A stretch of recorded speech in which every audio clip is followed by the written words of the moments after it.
Welcome to study campus classes. West Bengal SLST 2 নিয়ে তোমাদের যে ভবিষ্যৎবাণী করেছিলাম সেই দিকটা তোমরা দেখতেই পাচ্ছ কি হতে চলেছে। আজকের যে খবর তোমরা দেখতেই পাচ্ছ যে এই ভিডিওটা কিসের উপর, যারা যারা এসএলএসটি 2 দিয়ে নিজের ভবিষ্যৎ মানে গড়ার জায়গায় ভাঙার পথে, তাদের জন্য এই ভিডিওটা। কেন বলছি? কারণ আমরা এই এসএসসি ওয়েস্ট বেঙ্গল এসএসসির জন্য কিন্তু মানুষ 10 বছর পর্যন্ত ওয়েট করেছিল যে একটা সুখের চাকরি, এই ফর্ম ফিল আপ করে আমি একটা চাকরি করব, স্কুল টিচার হব। তার জন্য কিন্তু তারা অন্য রাস্তায় যায়নি, অন্য কোনো চাকরির দিকে যায়নি। এই 16-র পর থেকে ওয়েট করে করে আজকে 25-এ যখন একটা এসএলএসটি দিতে পেল, সেখানে আবার কি অবস্থা। এই অবস্থাতে আসলে আমরা নতুনরা কি না, মানে আসলেই নতুনরা আমরাও গর্তে পড়ে গেলাম। এর আগে তো ওরা গর্তে ছিলই, তার সাথে সাথে নতুনরাও পড়ে গেল। এবার কথা হলো যে আসলে আজকের আপডেটটা কি।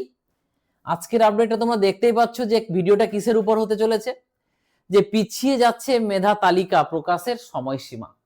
যে সময়সীমাটা দিয়েছিল এসএসসি সেটা পিছিয়ে যাচ্ছে। আর কি, একাদশ দ্বাদশের নিয়োগের প্যানেল পিছাচ্ছে, আর 7 জানুয়ারি প্যানেল প্রকাশের হলফনামা এসএসসির, আর হাইকোর্টের নির্দেশে 150 জন প্রার্থীর ইন্টারভিউ। এই নিয়ে তোমাদের আজকে ভিডিওটা। এই যে নাটক শুরু হয়ে গেল, এই নাটক কিন্তু চলবে তোমাদের। এবং তোমরা যদি আরো দেখতে পাও, আজকে নিউজ চ্যানেলে তোমাদের কিন্তু দেখাচ্ছে এগুলো, ঠিক আছে? দেখো কি আছে, পিছোচ্ছে এসএসসির নিয়োগ সূচি এবং পিছিয়ে যাচ্ছে মেধা তালিকা প্রকাশের সময়সীমা। একাদশ দ্বাদশের নিয়োগের প্যানেল পিছোচ্ছে। 7 জানুয়ারি প্যানেল প্রকাশের হলফনামা এসএসসির, এবং আদালতে হলফনামা দিয়ে জানিয়েছে এসএসসি, এবং হাইকোর্টের নির্দেশে 150 জন প্রার্থীর ইন্টারভিউ এবং আরো 150 জন চাকরির প্রার্থীর ভেরিফিকেশন, এবং তাই চূড়ান্ত প্যানেলের সময় পিছোচ্ছে এসএসসি। কারণ হিসাবে যেটা বোঝা যাচ্ছে যে এই 150 জনের যে আবার নতুন করে ইন্টারভিউ নিতে বলেছে হাইকোর্ট, তাদের ভেরিফিকেশন, এই নিয়ে এই 150 জনের জন্য পিছিয়ে দিল। এসএসসি কমিশন যদি চাইতো যে এই 150 জনকে একদিনই করে নেব, দুদিনে করে নেব, করতে পারতো। তো যেটা আমি তোমাদের বলেছিলাম যে এদের খেলা কিন্তু এখন শুরু হলো। যেমন আগে আমরা ভাবছিলাম যে 11, 12, একাদশ দ্বাদশটা জয়নিং করিয়ে দিতে পারে, কিন্তু 9, 10টা ভোটের আগে পসিবল হবে না, করবে না ইচ্ছাকৃত। এখন যা দেখা যাচ্ছে যে সুপ্রিম কোর্ট 6 মাসের জায়গায় 8 মাস সময় দিয়ে দিয়েছে। এর মানে আমরা যা করব কোর্ট কিন্তু কিছু বলবে না, কারণ কোর্টের কাছে আমার সীমা আছে 31শে আগস্ট পর্যন্ত। এই রাস্তায় কিন্তু এর আগেও আমি তোমাদের ভবিষ্যৎবাণী করেছিলাম, এর আগের ভিডিওতে তোমরা দেখবে, যারা প্রত্যেকদিন দেখো ভিডিও তারা অবশ্যই বুঝতে পারবে যে এখন কিন্তু একটার পর একটা কোনো না কোনো কারণে ডিলে হতেই থাকবে। যারা 11, 12-এর জন্য ইন্টারভিউ দিয়েছো তারাও ওয়েট করে থাকবে। আবার যারা ডাক পাওনি, কি হবে 10 নম্বরের দিকে তাকিয়ে এটা ওটা, মানে এখন বলতে পারো যে সবাই এটাকে নিয়ে চাপ ফিল করছে। অনেকজন তো এটাও বলছে যে কবে পরীক্ষাটা বাতিল হয়ে নতুন পরীক্ষা হয়। তো পরীক্ষা বাতিলের কথাটা তো দূরে যাও, বাট যে অবস্থায় দাঁড়িয়ে আছে এই প্যানেল, মানে বাতিলও হবে না আর সাকসেসফুলও হবে না, মিডিলেই ঝুলে থাকবে। এবং এই মিডিলে ঝুলে থাকার জন্য সব থেকে বেশি তোমাদের লস, না সরকারের লস, না কোর্টের লস, না কারো লস, কমিশনের লস। লসটা কিন্তু তোমাদের। না পারছো তোমরা এটাকে ছেড়ে অন্যদিকে যেতে। আর আমি তোমাদের বলেছি যে এখনো কিন্তু অনেক চান্স আছে, অনেক কিছু, অনেক জায়গায়, ঝাড়খণ্ড আছে, তারপরে তুমি বিহার আছে। সিটেটটা পাস করো। আর একটা ইনফরমেশন আছে, যারা যারা সিটেটের ফর্ম ফিল আপ করতে পারোনি, সবারই না, যারা যারা অনেকজন আছে এমন লাস্টের দিন ট্রাই করছিলে কিন্তু সাইট চলছিল না, তাদের উদ্দেশ্যে কিন্তু আবার নতুন করে খোলা হয়েছে। তারা যদি চাও ফর্মটাকে 30 তারিখ পর্যন্ত অ্যাপ্লাই করতে পারবে। এই জন্য বলবো যে সিটেটটা কিন্তু অবশ্যই পাস করে নাও যদি টিচিং লাইনে থাকতে চাও। আর না হলে তো দেখতেই পাচ্ছ যে ওয়েস্ট বেঙ্গলের কি অবস্থা। এই ওয়েস্ট বেঙ্গল তোমাদের আগে থেকেই বলেছি যে এসএলএসটি দিয়ে দিয়েছো, এর কাজটাকে তুমি একটু ছেড়ে দাও, কি হচ্ছে নিউজ দেখো, এবং তা থেকে তারপরে তুমি কিন্তু আলাদা সেন্ট্রাল গভর্নমেন্ট হোক, বিভিন্ন রাজ্যের পরীক্ষা হোক, তার জন্য খাটাখাটি করো। যদি একে নিয়েই যদি ব্যস্ত থাকো, ভাবো আমি দেখবো এর শেষ দেখে ছাড়বো, তাহলে তুমি নিজেই শেষ হয়ে যাবে।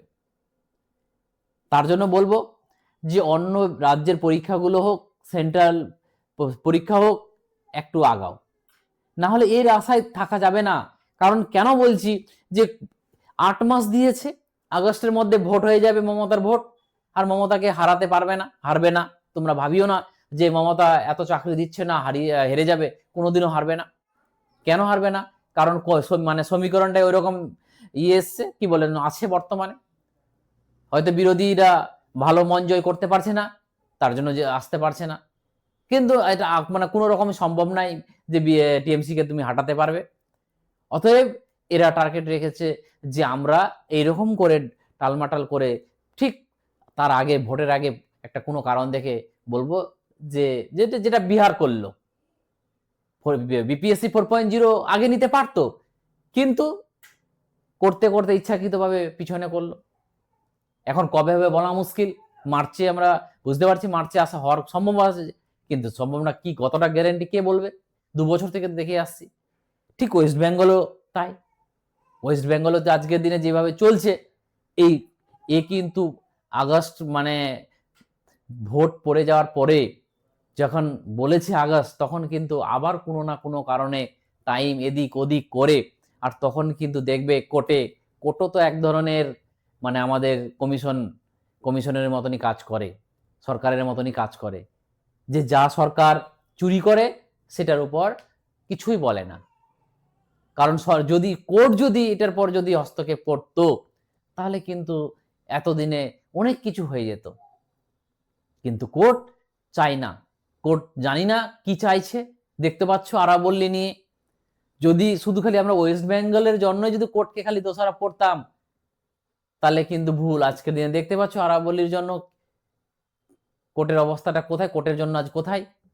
এজন্য বলবো যে তোমরা একজন দুজন আন্দোলন তো বড় ধরনের ওয়েস্ট বেঙ্গলে হলো না বা হবেও না, তার জন্য বলবো যে তোমরা সিস্টেম চেঞ্জ করতে পারবে না, কিন্তু তুমি নিজেকে চেঞ্জ করতে পারবে।